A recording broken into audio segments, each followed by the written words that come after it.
Welcome back to Global Eye, and I need to warn you, this story will absolutely break your heart. John Travolta, the man who made us fall in love with Danny Zuko in Greece, who became a cultural icon in Saturday Night Fever, who experienced one of Hollywood's greatest comebacks in Pulp Fiction, is now 71 years old and carrying a grief so profound that it's difficult to comprehend. Because John Travolta hasn't just lost one person he loved, he's lost two, and the way he's had to navigate that pain while raising his two remaining children and trying to hold his shattered family together is a story of resilience that will leave you speechless. In 2009, John and his wife Kelly Preston lost their eldest son Jett at just 16 years old in a tragic accident during a family vacation. Then, just 11 years later, in July 2020, Kelly herself died at age 57 after a 2-year battle with breast cancer that she kept completely private. John was left alone to raise their two remaining children, Ella and Benjamin, while processing a level of loss that would destroy most people. And now, 5 years after Kelly's death, John is still struggling every single day with grief that never goes away, learning to live in a world where the two people who meant everything to him are gone forever. If you're new here, subscribe and hit that notification bell, because this isn't just a celebrity tragedy. This is a story about a father's love, about surviving unimaginable loss, and about finding the strength to keep going when everything inside you wants to give up. Let's dive into the heartbreaking truth about John Travolta's life at 71. In 2009, John and Kelly's son Jett died at just 16 after suffering a seizure and hitting his head in a bathtub during a family vacation in the Bahamas. Jett was their firstborn, born in April 1992, and had experienced health challenges throughout his childhood. The family had been on what should have been a relaxing holiday, a time to bond and create memories together. Instead, it became the worst moment of their lives. The family attorney Mike Osei said at the time that John never dreamed of this, that their relationship was so close, adding he always said, "I'm happy as long as my kids are happy." He is heartbroken. To bury your son is the worst thing you can ever do. Those words capture the absolute devastation of what John experienced. For any parent, the death of a child is unnatural, unbearable, a violation of the fundamental order of how life is supposed to work. Parents aren't supposed to bury their children. Children are supposed to outlive their parents, to carry forward the family legacy, to be the reason you work hard and sacrifice and push through difficult times. When that order is reversed, when a child dies before a parent, something fundamental breaks that can never be fully repaired. John has rarely spoken publicly about Jett's death in detail, preferring to keep that grief private. But the impact on him and Kelly was profound and permanent. Friends and family members described the couple as being utterly destroyed by the loss, questioning everything, struggling to find meaning or purpose in continuing when their child was gone. The only thing that kept them going was each other and their daughter Ella, who was 9 years old when her brother died. They had to be strong for her, had to somehow continue living and parenting and functioning even though their world had shattered. A year after Jett's death, John and Kelly welcomed their son Benjamin in 2010. After his birth, John told people he's given the house a renewed spirit. Benjamin wasn't a replacement for Jett. No child could ever replace another. But his arrival gave John and Kelly something precious: hope. A reason to believe that life could continue, that joy could still exist even in the shadow of devastating loss, that their family could heal and grow and find happiness again. Benjamin became their miracle, their second chance, their proof that love endures even after tragedy. Just when John and Kelly had built a new life together, had found a way to survive Jett's loss and create happiness again with Ella and Benjamin, tragedy struck once more. In 2018, Kelly was diagnosed with breast cancer, keeping the prognosis private. For 2 years, Kelly fought the disease with incredible courage, while John and their children supported her through every treatment, every setback, every moment of fear and pain. They kept her illness completely secret from the public, protecting Kelly's privacy and dignity while she waged a battle that ultimately she could not win. On July 12, 2020, Kelly Preston died at age 57. John announced her death on Instagram, writing, "It is with a very heavy heart that I inform you that my beautiful wife Kelly has lost her 2-year battle with breast cancer. She fought a courageous fight with the love and support of so many. Kelly and John had been married for 28 years. They met in 1987 while filming The Experts, when Kelly was married to someone else, but their connection was undeniable.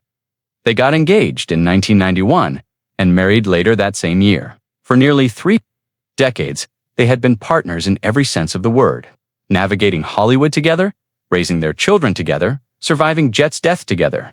Kelly wasn't just John's wife, she was his best friend, his anchor, the person who understood him completely because she'd been through everything alongside him.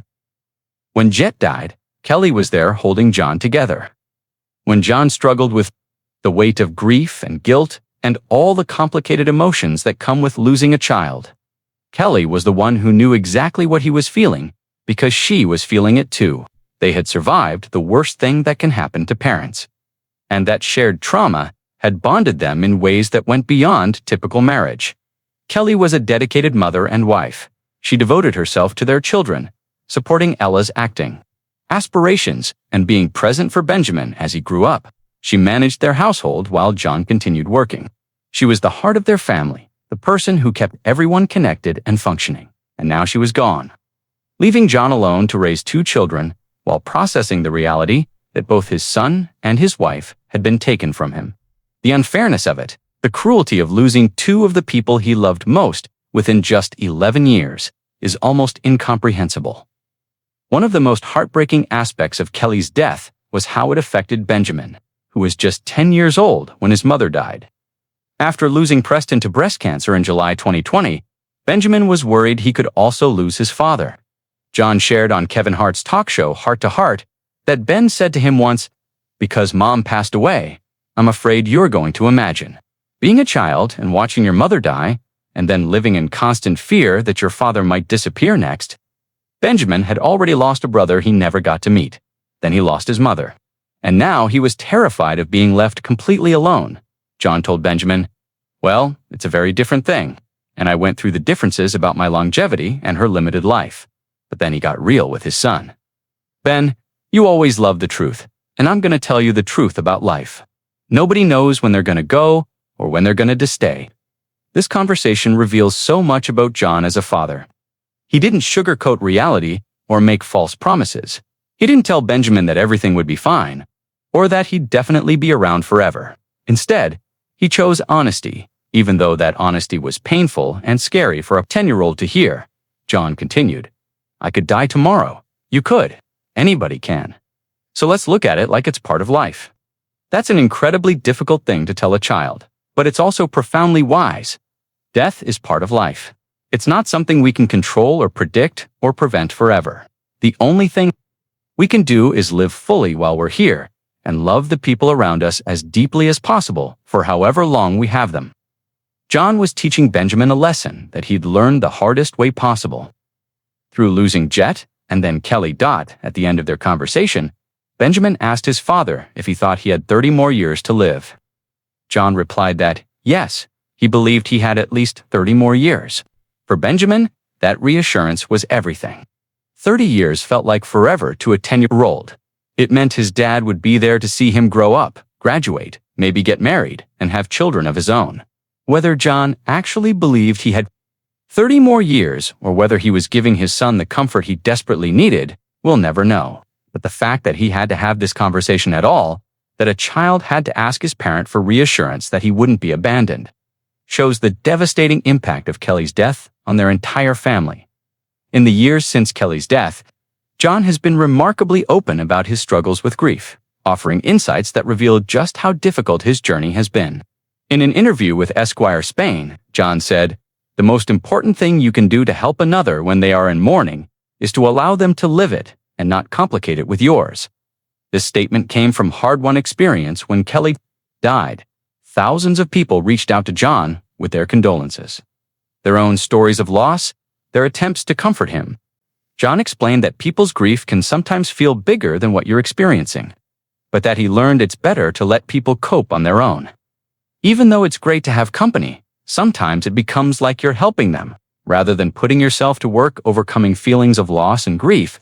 What John is describing here is a phenomenon that many people who've experienced public grief understand. Everyone wants to help. Everyone wants to share their sympathy. but sometimes that outpouring of emotion from others actually makes your own grief harder to process. John remembered people trying to comfort him after Kelly's death, but said he felt so saturated with everyone's sadness that he didn't know what to do it. This is profoundly honest. John is admitting that the well-meaning attempts of others to comfort him actually overwhelmed him, made his grief more complicated, added to his burden rather than lightening it. He had his own devastating loss to process, his own pain to work through. And suddenly, he also had to manage everyone else's emotions about his loss. In another interview with Esquire Spain, John said, "I learned that crying and mourning over someone is something personal. Mourning is individual, and experiencing your own journey is what can lead to healing."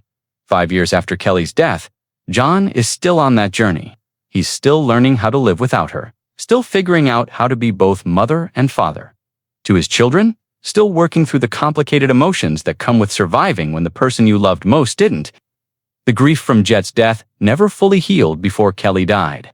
John was carrying that original wound when the second trauma hit, and now he's dealing with compounded grief that layers upon itself. He's grieving Kelly. He's grieving Jett. He's grieving the family they were supposed to be, the future they planned together that will never happen. That's not something you get over or move past. That's something you learn to live with, to carry, to integrate into who you are as you continue forward. Despite his overwhelming grief, John has remained focused on the one thing that matters most, his children. John told Esquire Spain he is now focused on ensuring the future of my children. By fostering Ella's acting aspirations, by teaching her to work in the profession, and by helping Ben evolve, this isn't just rhetoric or what he thinks he should say. Friends and family report that John has thrown himself into fatherhood with an intensity that's both beautiful and heartbreaking. Ella Blue Travolta, now 25 years old, has followed her parents into acting. She's appeared in several films, including The Poison Rose, alongside her father and Old Dogs. Kelly was incredibly proud of Ella's talent and dedication. Kelly shared on Instagram, "Still in absolute awe of my stunning daughter Ella Travolta. I just rewatched all of her interviews this past week doing press for The Poison Rose, and she has jumped into the family business as an absolute natural." Now John is the one supporting Ella's career, attending her events, giving her advice. Being both her father and the stand-in for the mother who should still be there, Benjamin, now 15 years old, has been John's focus in different ways.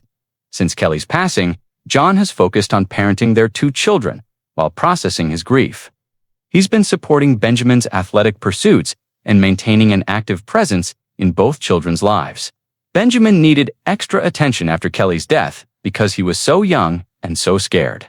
John has had to be both mother and father to him, providing the nurturing and emotional support that Kelly would have given, while also being the strong dad figure Benjamin needs. In a rare glimpse of his life now, John kicked off 2025 with his children, sharing a winter family photo on Instagram that showed him, his daughter Ella, and son Benjamin celebrating the holidays together. These family moments are precious too. John, because he knows how fragile life is, how quickly people you love can be taken away.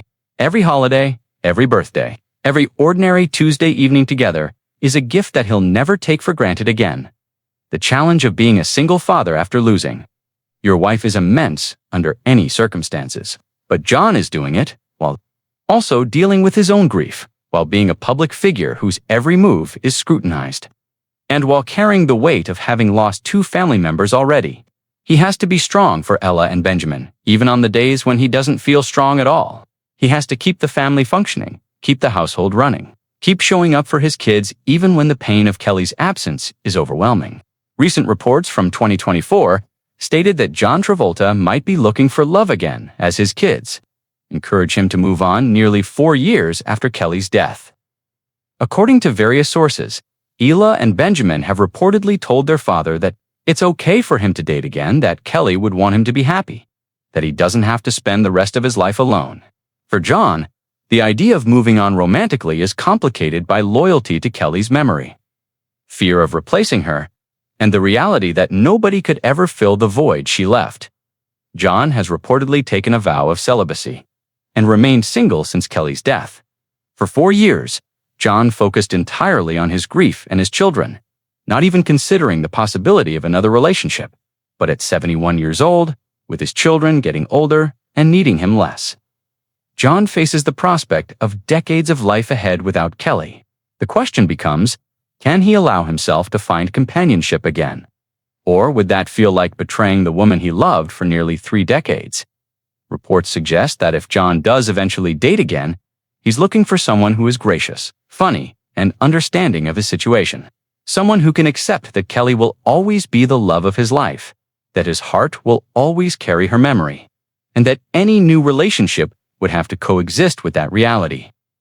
It's a tall order, and many people in John's situation choose to remain alone rather than try to navigate the complexity of new love after devastating loss.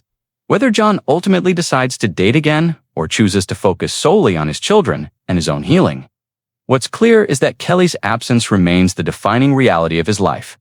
He's not moving on from her. He's learning to live with her loss, to carry her memory forward, to honor what they had while still finding ways to experience joy and connection in the years he has remaining. Now 70 years old, turning 71 in February 2025, John has been embracing a renewed zest for life.